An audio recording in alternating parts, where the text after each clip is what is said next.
Breathing, it's easy, right? We do it subconsciously. We do it without even trying. And yet, if we do some minor changes, our breathing can actually make us more healthy. So I'm going to give you 4 breathing techniques that can improve your health. And the last one will make the other 3 much more effective. So stay tuned to the end. Let's get started. My name is Jeanette Slater, and welcome to my Further Journey Aging on Purpose channel. So today we're talking about breathing and how we can make our breathing more healthy. The first technique I'm going to talk about is probably one you've heard about. It's called nasal breathing, breathing through your nose. Now you say that's not very revolutionary. And maybe you've heard of people who breathe through their mouth at night, and that's considered unhealthy. It's bad for your mouth, for your gums. But here's the thing. Breathing through your nose does much more than that. Our nasal passages have little cilia that weed out a lot of the toxins in the air before they get to our lungs. So that's a really important action of our nose if we can breathe through our nose. But the other thing it does is our nasal passages, when we breathe through them, they generate nitric oxide. Now, I'm not talking about nitrous oxide. That's laughing gas. We're not doing that. Nitric oxide, when our body produces that through nasal breathing, it expands our arteries and our veins. It expands the walls and allows them to be more flexible and to transport more blood and more oxygen. So that's a really important function of nasal breathing. And again, it's just something that we may do unconsciously or subconsciously, but we can also make sure we do it consciously. Now, the only time I have a hard time breathing through my nose is if I have a cold or if I'm doing exercise that is cardio and I get out of breath, and then I'm breathing through my mouth to get enough air. But when I'm in recovery, when I'm resting, I try to always breathe through my nose. This second breathing technique is called alternate nostril breathing. I became acquainted with it when I was doing yoga. And it's really very simple. Again, you can do this almost anywhere. And what you do is you close one nostril and breathe in through the other one. So breathe in and breathe out.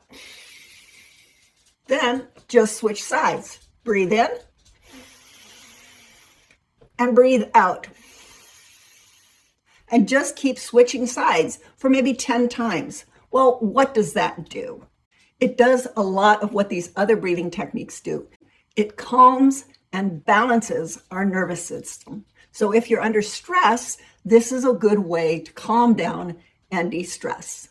The other thing it does is it activates both centers of our brain, the left side and the right side, and gives you more clarity in your thinking. So if you have brain fog or just having trouble thinking clearly, try doing alternate nasal breathing for about 2 or 3 minutes and see if that can help.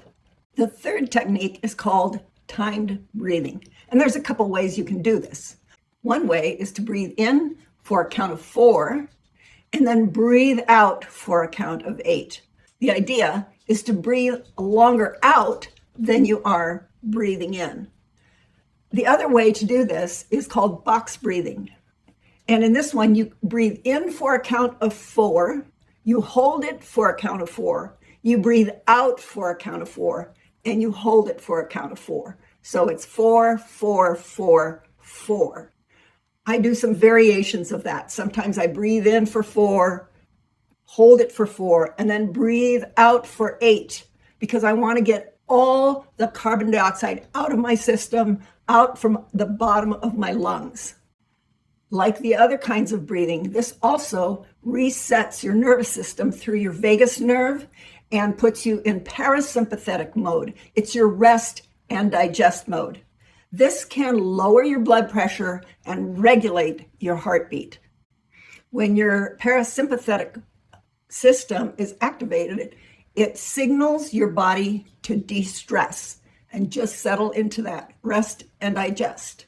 Also, as we breathe out longer, we clear out the air in the very bottom of our lungs that we don't tend to breathe out if we're doing shallow breathing. So this is a way to do very deep breathing.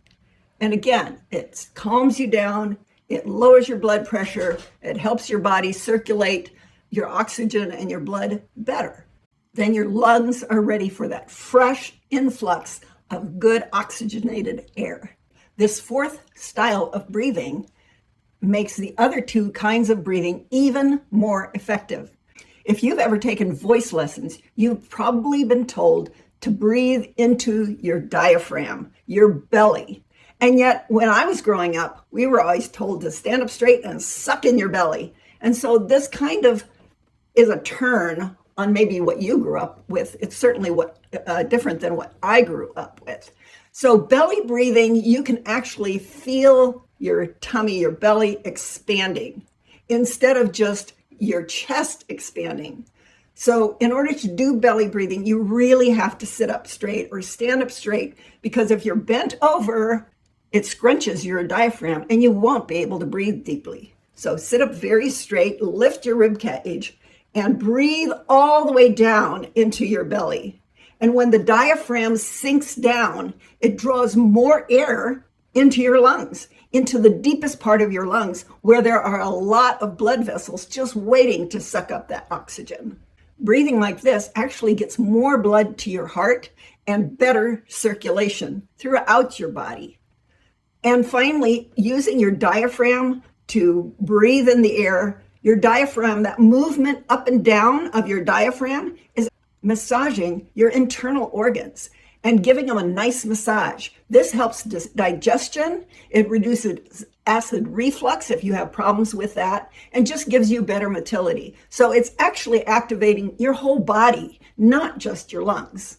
You'll get much more oxygen into your system, up to 6 times more oxygen into your system if you do belly breathing. Now consider that when you're exercising, because when you're exercising, your body is desperate for more oxygen. So when I exercise, I try to remember to belly breathe rather than breathing in my upper lungs, but really allowing the oxygen to get down to my lower lungs. And this will also increase your stamina.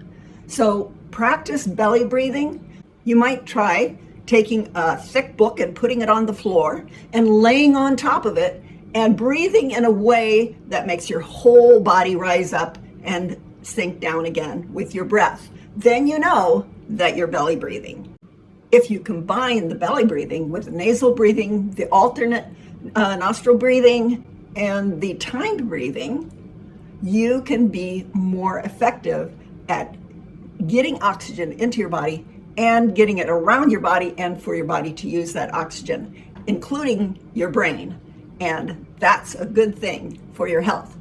So let me know if you've tried this and if you've seen a difference. And let's keep walking down this further journey road together and see where it takes us.